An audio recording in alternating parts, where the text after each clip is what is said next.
Ya, pemirsa, sebanyak 7 kios usaha milik warga di Jalan Nambo, Cipayung, Jakarta Timur pagi tadi terbakar.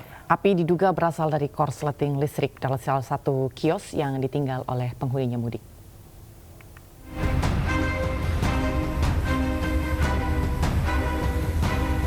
Pagi tadi, warga di Jalan Rambo Cipayung, Jakarta Timur dikejutkan dengan kobaran api yang membakar 7 kios yang ditinggal mudik oleh pemiliknya sejak sebelum Hari Raya Idul Fitri. Tugas pemadam kebakaran sektor Jakarta Timur yang tiba di lokasi dengan cepat berupaya memadamkan api agar tidak merambat lebih luas. Sementara, menurut perwira piket petugas pemadam kebakaran, api diduga berasal dari hubungan pendek arus listrik dari salah satu kios. Kemungkinan korsleting listrik karena rumah servis itu ditinggal oleh pemudiknya ya, untuk mudik, namun RT juga tidak tahu bahwa dia itu mudik, tidak tahunya dia terbakar. Jadi kemungkinan kosong, jadi dimungkinkan dari ada 7. Penyebabnya Pak, apa Pak? Penyebab awal diduga dari korsleting listrik. Jadi ini sebetulnya ada lapak servis tinggi. Lagi kondisi kosong apa ditinggal bagaimana Bang? Kosong, ditinggal mudik. Tidak ada korban jiwa maupun luka dalam peristiwa ini. Namun arus lalu lintas dari arah Cipayung menuju Pasar Rebo ditutup sementara imbas kebakaran. Dari Jakarta, Rani Sanjaya, iNews melaporkan. Pemirsa, waspadalah ketika Anda akan berjalan seorang diri di sebuah gang di malam hari. Seorang pemuda di Bandung, Jawa Barat menjadi korban pencurian dan penganiayaan begal. Aksi ini pun terekam oleh CCTV.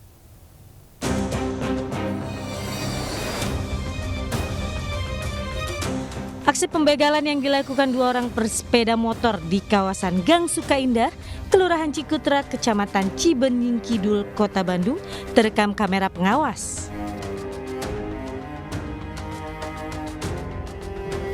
Bahkan korban dan para pelaku sempat berpapasan di jalan tersebut. Para pelaku yang melihat korban akhirnya memutar kendaraan dan langsung membegal korban. Korban melawan hingga salah satu pelaku menusuk korban di lengan dan dada.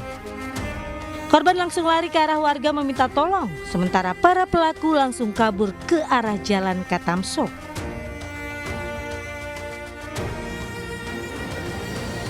Akibatnya korban luka di bagian lengan dan dada akibat senjata tajam para pelaku. Beruntung korban selamat setelah dilarikan ke rumah sakit terdekat. Belakang kampus yang temannya itu main ke kosan temannya. Nah, nggak lama adik saya pulang karena sama saya di WhatsApp suruh pulang gitu kan. Nah, setelah di jalan pulang menuju parkiran mobil, nah, adik saya di situ sempat papasan dengan si begal. Karena adik saya sedang memegang handphone. Nah, si begal itu balik lagi karena kepancing sama handphonenya itu. Nah, setelah si begal itu nyamperin terus nodongin pisau ke adik saya. Nah, di situ adik saya menurut keterangan adik saya nolak. Aksi pembegalan ini terbilang nekat karena para pelaku beraksi di kawasan padat penduduk. Selain terluka, korban harus kehilangan 1 ponsel miliknya. Dari Bandung, Jawa Barat, Ervan David, iNews melaporkan. Sementara itu, pemirsa, warga Bali dihebohkan dengan adanya peristiwa seorang wanita yang mengaku menjadi korban percobaan pemerkosaan dan penculikan, lalu korban ditinggalkan dengan tangan terikat dan juga mulut disekap setelah berhasil melawan. Kasus tersebut pun terjadi di Tabanan, Bali.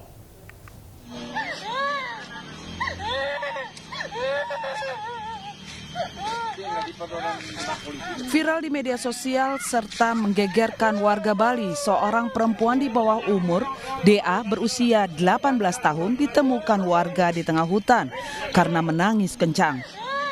Menurut pengakuan DA, dirinya merupakan korban usaha pemerkosaan. Pasca viral, polisi bergerak cepat dan menemukan fakta bahwa korban merekayasa peristiwa percobaan pemerkosaan tersebut lantaran takut dimarahi oleh suaminya usai berjalan dengan pria lain yang baru dikenalnya lewat Facebook hingga dini hari.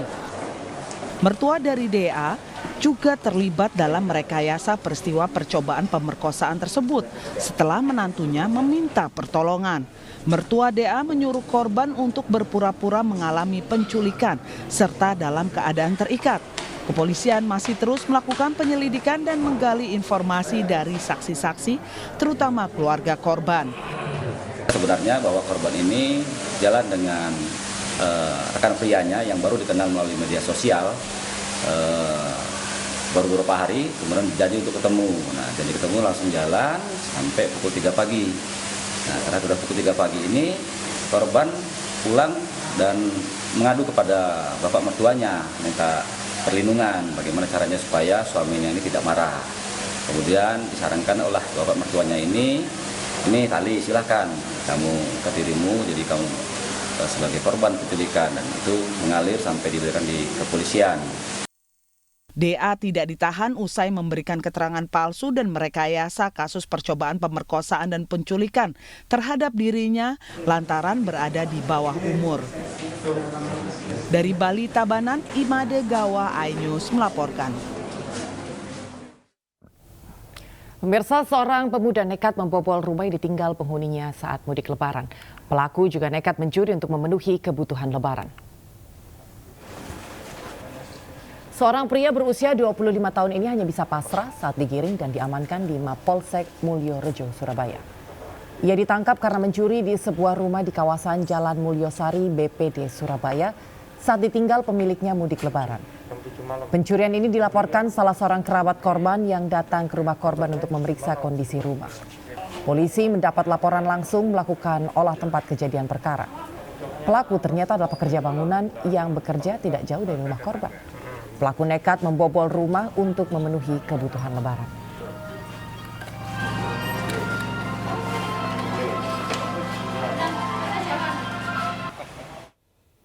Sementara itu, pemirsa, Menteri Pertahanan Prabowo Subianto mengunjungi Pondok Pesantren Tebu Ireng, Jombang, Jawa Timur. Selain berziarah ke makam Gus Dur, Prabowo bersilaturahmi menemui Kiai Haji Abdul Hakim Mahfudz.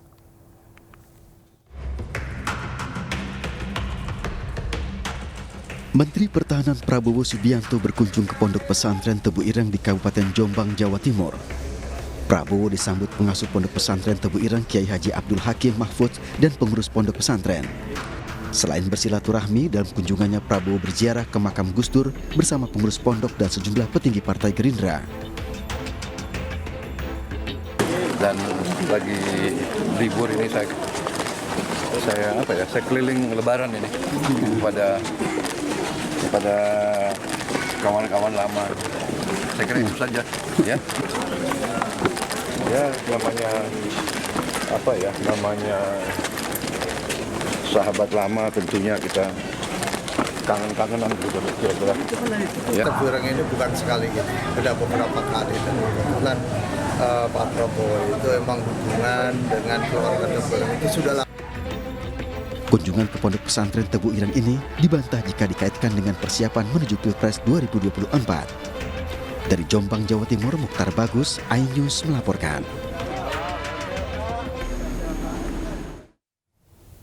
Informasi lain, pemirsa, bangkitkan ekonomi kreatif dan UMKM di Bangka Belitung, Menparekraf Sandiaga Uno resmikan ruang kreatif Melati di Pangkal Pinang. Sedangkan di Bangka Tengah, Sandiaga akan menghadirkan program bedah desain kemasan getas oleh-oleh khas Bangka.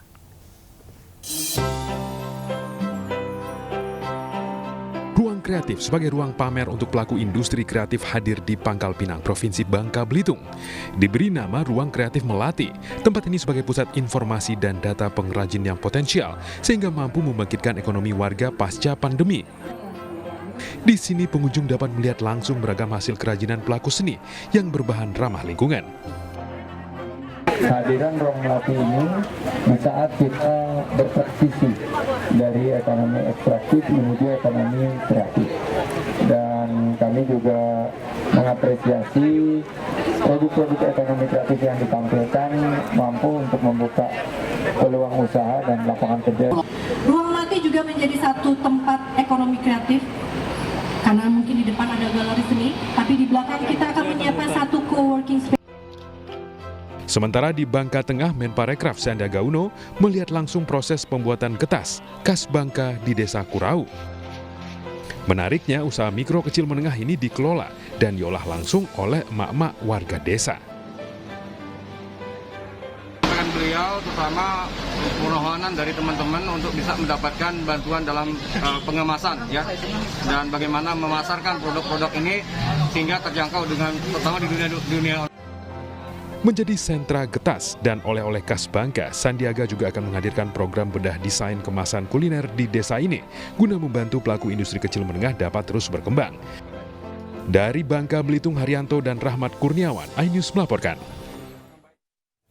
Pemirsa, tingginya volume kendaraan menuju ke kawasan Puncak membuat arus kendaraan di Simpang Gadok, Jawa Barat pun padat. Informasinya akan kami hadirkan usai jeda. Tetap bersama kami di iNews Siang.